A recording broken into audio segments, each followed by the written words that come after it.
This is Dr. David Jubb. I've got a really great show for you today. Really, it's a bit about leadership and how that causes more serotonin. Studies show, matter of fact, that in the military and other places where people are subject to others who are good leaders, serotonin is raised for 2-3 days for these people, often afterward. Studies show, matter of fact, that your thinking could cause you to have more serotonin, or the type of thinking that you can have done can have caused, not much serotonin. So, harmonious life really is you in more of an I-aware state as a leader, and you're living a life where you've really got generosity and you have discernment. You're not generous where generosity wouldn't be right at all. So you have to have discernment, and things are virtuous, and you've got these three beatitudes that's working. So a good leader really has patterns which cause you to be more integrated where you are, cause internal dialogue to quiet down more, and it's really what's said out of 10,000 things which causes your mind to have fallen more quiet. Yeah. So you could say that otherwise it's where a life would be strewn, of course, with stressor and experienced. So all the don't, won't, can't, should, must, try, but only it requires various substances and neurotransmitters, because those are words which involve inhibition, avoidance, aversion, and dissociation. And so those are words and concepts which really are selective, restrictive violations. And so good leadership always is putting things in terms of using modal operators of possibility instead of necessity, like I wonder if it's possible, rather than you will, you can't, you won't, you see. Wherever the listener is having choice, that's going to be a better leader.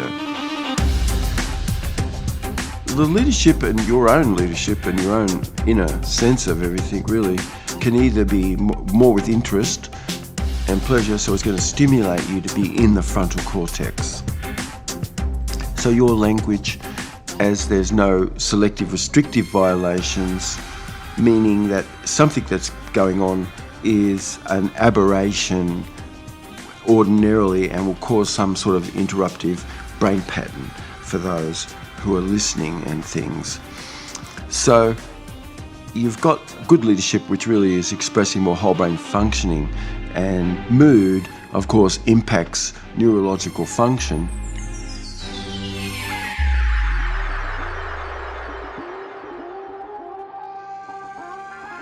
And you really want your audience, of course, to be 100%, got the full dollar there, versus you've only got 20 cents. This is going to be not good. You have to have at least 78% of yourself there to get some effect to get passed on.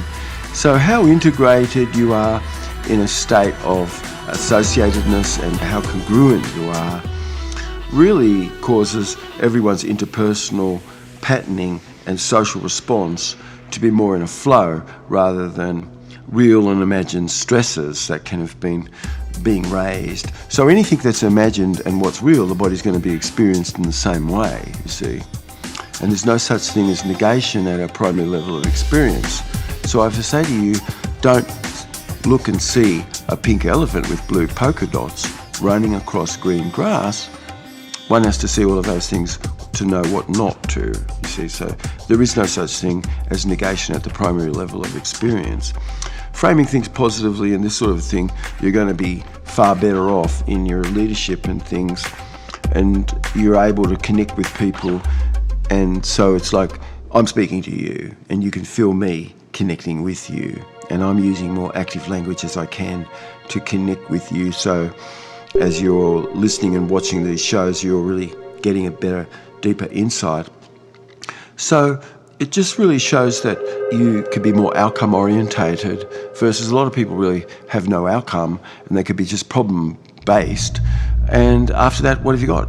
You really got to be outcome orientated. And if you focus more on the present, good leadership is a focus more on the present. So past and future tense and things and such can be looked into, because the more people will enjoy to be more associated versus you're dissociating them by talking about the past or the future.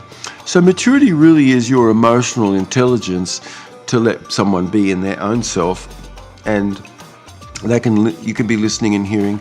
Of course, there are many emotions, and each emotion has a structure underneath it. Grief, of course, which is the single most maturing emotion, for it's really what's integrating what's lost.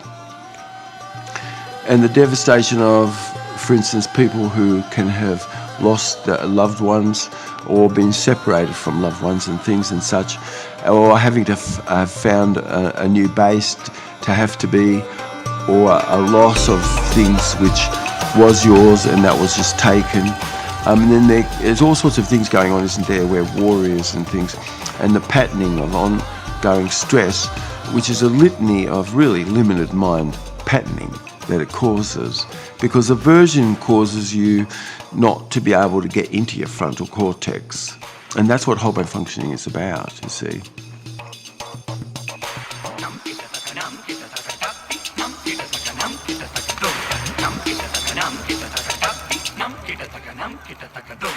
So children could be really taught more to be more in an I-aware state and have more perfect attachment, and then their stress response gets transmitted more, to your DNA and things, and it impacts this. And memory and your encoded capacity to pick up patterns and things for your brain, and the plasticity of how your brain can function and work really good, really requires you to have proper levels of neurotransmitter and things. And how can you if you are engaging areas of the brain which shut other areas down, you see? So that's the reason why it should be good that you could learn the value of framing things more positively, of course. Post-traumatic stress disorder, a lot I can see is calling this Tavistock post-traumatic stress disorder. And of course these are the people who sort of really studied all of that a little bit. And your perception of an event, of course, can have engaged more whole brain functioning patterning and be more stress-free in the patterning.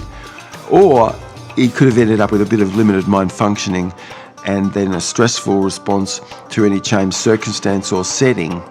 So clearly you can see all, and this depends upon your capacity to really be able to be good at reframing things, creating more meaningfulness and creating a more meaningful interpretation of what has gone on. And so, it's really an art of you being good at reframing. So having sticky factor for what works. And your successful response really, or a stressful response really, can have been registered in the body. And so why not have a stress-free response where you are in life? Anyway, this is Dr. David Jubb. I hope you're having a wonderful day as you've been listening to this and viewing our show, and I'll catch up to you in a future show.